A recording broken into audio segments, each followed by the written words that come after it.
या देवी सर्वभूतेषु माँ गौरीरूपेण संस्थिता नमस्तस्यै नमस्तस्यै नमस्तस्यै नमो नमः। जय माता दी दोस्तों, एक बार फिर से स्वागत है आपका हमारे चैनल सनातन कहानियाँ में। माना जाता है कि देवी महागौरी की पूजा मात्र से भक्तों के सभी पाप नष्ट हो जाते हैं और साधक को अक्षय पुण्य की प्राप्ति होती है। ऐसे में शारदीय नवरात्र पर माँ महागौरी की पूजा के दौरान उनके मंत्रों का जाप करना विशेष फलदायी होता है। इससे न केवल जीवन में सुख समृद्धि बनी रहती है, बल्कि विवाह संबंधी समस्याओं से भी छुटकारा मिलता है। नवरात्रि के 9 दिनों में माँ दुर्गा के अलग अलग 9 स्वरूपों की पूजा अर्चना की जाती है। नवरात्र का 8वां दिन माँ दुर्गा के स्वरूप माँ महागौरी को समर्पित माना जाता है।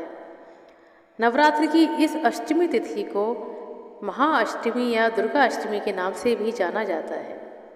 आइए जानते हैं देवी महागौरी की व्रत कथा।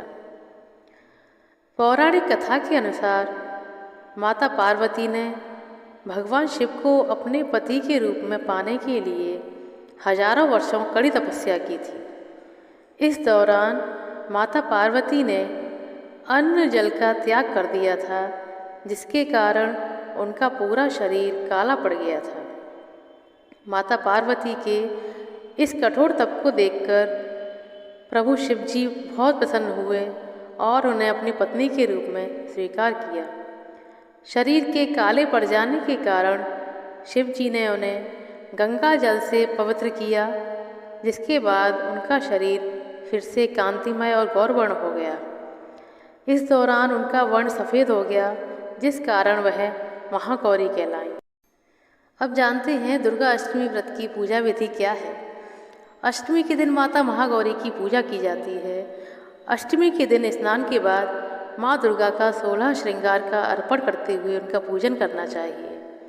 इस दिन माँ दुर्गा के 9 रूपों की पूजा होती है, इसलिए इस दिन मिट्टी के 9 कलश रखे जाते हैं और देवी दुर्गा के 9 रूपों का ध्यान करके उनका आह्वान किया जाता है।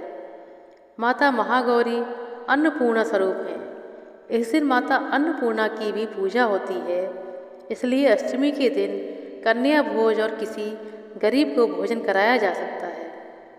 माता को आप प्रसाद के रूप में हलवा, नारियल, खीर और चने अर्पण कर सकते हैं। यदि आप हवन कर रहे हैं तो आप 9 कन्याओं को भोजन अवश्य खिलाएं।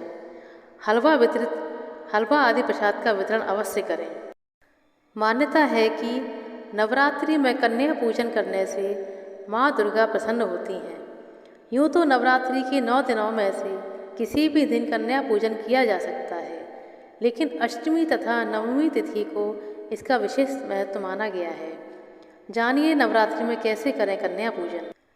कन्या पूजन में 9 कन्याओं का होना अत्यंत शुभ माना गया है। कन्या पूजन के लिए कन्याओं की आयु 2 वर्ष से 10 वर्ष के बीच होनी चाहिए। 10 वर्ष से ऊपर की कन्या नहीं मानी जाती। कुमारी कन्या पूजन में सबसे पहले सभी कन्याओं को यथासंभव नए वस्त्र पहनाएं। इसके बाद उन्हें साफ एवं स्वच्छ आसन पर बैठाएं। आसन पर बैठाने के बाद सभी कन्याओं के पैर धोएं और उनके पाँव को लाल रंग से रंगें। उसके बाद सभी कन्याओं को टीका लगाएं। कन्याओं को अपनी सामर्थ्य के अनुसार भोजन कराएं, जिसमें खीर, पूरी, हलवा और अन्य प्रकार की मिठाई का भोग लगाकर उनसे खाने के लिए निवेदन करें। भोजन के बाद कन्याओं को दक्षिणा के रूप में फल और पैसे आदि दे दें और उनके पैर छूकर उनसे आशीर्वाद प्राप्त करें। मान्यता है कि कन्या पूजन से माँ दुर्गा प्रसन्न होती हैं और भक्त के सभी दुख दर्द दूर हो जाते हैं। कन्या पूजन करने से माता आदिशक्ति दुर्गे माँ का आशीर्वाद मिलता है और माता रानी की कृपा से भक्त की सभी मनोकामनाएं पूर्ण हो जाती हैं।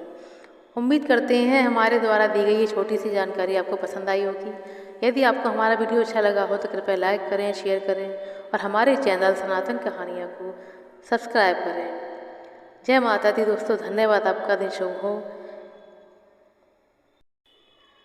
या देवी सर्वभूतेषु माँ गौरीरूपेण संस्थिता नमस्तस्यै नमस्तस्यै नमस्तस्यै नमो नमः। जय माता दी दोस्तों।